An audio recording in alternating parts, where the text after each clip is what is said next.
অসমৰ কৰ্মচাৰীসকলৰ কাৰণে এটি গুৰুত্বপূৰ্ণ খবৰ লৈ আহিছোঁ। ইতিমধ্যে অসম চৰকাৰৰ ৰাজ্যিক অধিৱেশনত অখিল গগৈৰ দ্বাৰা উত্থাপিত এক প্ৰশ্নৰ উত্তৰত মুখ্যমন্ত্ৰী ডাঙৰীয়াই যি নেতিবাচক মন্তব্য প্ৰদান কৰিলে, তাৰ পিছতেই সদৌ অসম চৰকাৰী NPS কৰ্মচাৰী সন্থাৰ তৰফৰ পৰা জাঙুৰ খাই উঠিছে তেওঁলোকে আৰু এক প্ৰতিবাদী কাৰ্যসূচী হাতত লৈছে।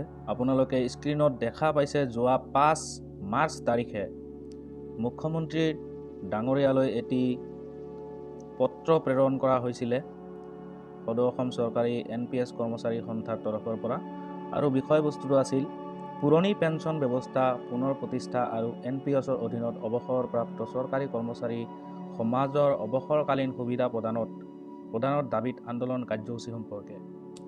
ইয়াতে মুখ্যমন্ত্ৰী মহোদয়ক লিখা হৈছিলে, সন্মান সহকাৰে মহোদয়ক জনাওঁ যে যোৱা 1 আগষ্ট 2023 ইংৰাজী তাৰিখে মহোদয়ৰ আহ্বানত অনুষ্ঠিত আলোচনাত আপোনাৰ ইতিবাচক মন্তব্যৰ পিছত আমি ৰাজ্যৰ কৰ্মচাৰী সমাজে প্ৰযোজ্য NPS ব্যৱস্থা বাতিল কৰি পুৰণি পেঞ্চন ব্যৱস্থা পুনৰ প্ৰতিষ্ঠাৰ ক্ষেত্ৰত অসম চৰকাৰ আৰু ভাৰত চৰকাৰৰ পৰা গুৰুত্বপূৰ্ণ সিদ্ধান্ত আশা কৰিছিলোঁ।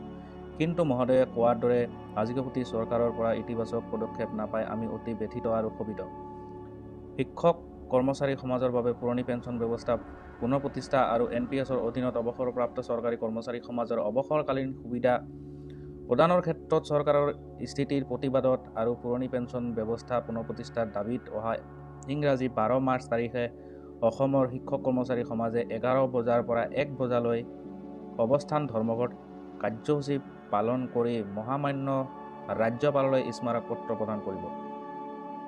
মহোদয় যি সময়ত ভাৰতৰ আন কেইবাখনো ৰাজ্যই কৰ্মচাৰীসকলৰ প্ৰতি মানৱীয় সহৃদয়তা দেখুৱাই পুৰণি পেঞ্চন ব্যৱস্থা পুনৰাৱৰ্তন কৰিছে, আপোনাৰ পৰা অনুৰূপ সিদ্ধান্ত বিচাৰোঁ।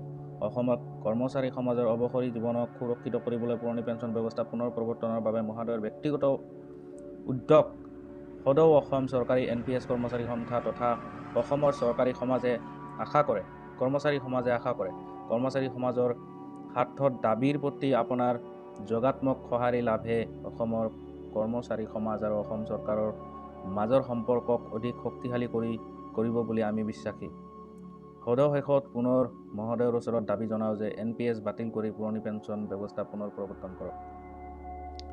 আপোনালোকে স্ক্ৰীনত দেখা পাইছে, NPS বাতিল সম্পৰ্কে বিভিন্ন কাৰ্যসূচী হাতত লোৱা হৈছে আৰু আপোনালোকে স্ক্ৰীনত দেখা পাইছে NPS বাতিল কৰক, OPS পুনৰ প্ৰতিষ্ঠা কৰক, সকলো বিষয়া কৰ্মচাৰী শিক্ষক আৰক্ষীৰ ভৱিষ্যত সুৰক্ষিত কৰক।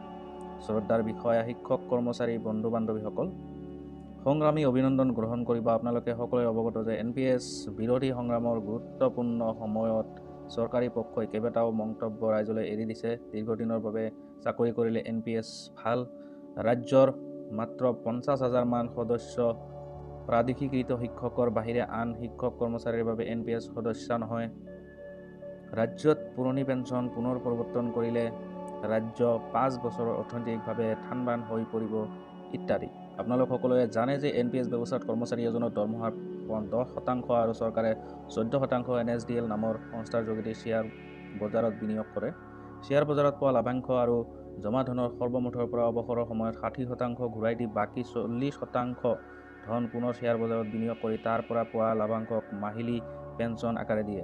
কৰ্মৰত অৱস্থাত যদিও 8-9% লাভ দিয়ে, তাৰ বিপৰীতে অৱসৰৰ সময়ত অধিকতম 6% হাৰত লাভ দি আছে।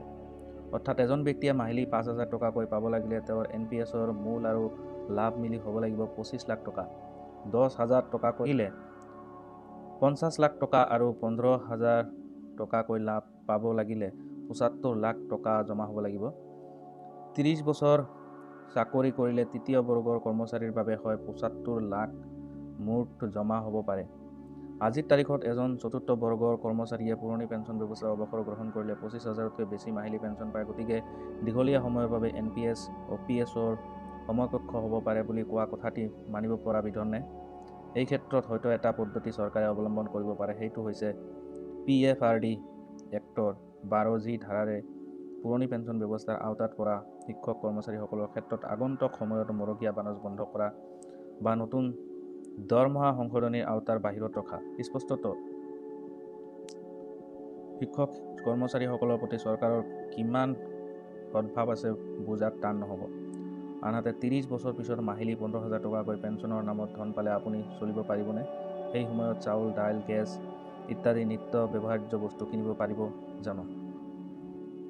এনেকৈ চৰকাৰী কৰ্মচাৰী সংস্থাই অসমৰ কৰ্মচাৰীসকলক NPSৰ বিৰুদ্ধে মাত মাতিবলৈ পুৰণি পেঞ্চন পুনৰ প্ৰৱৰ্তনৰ কাৰণে আহ্বান জনাইছে। ধন্যবাদ।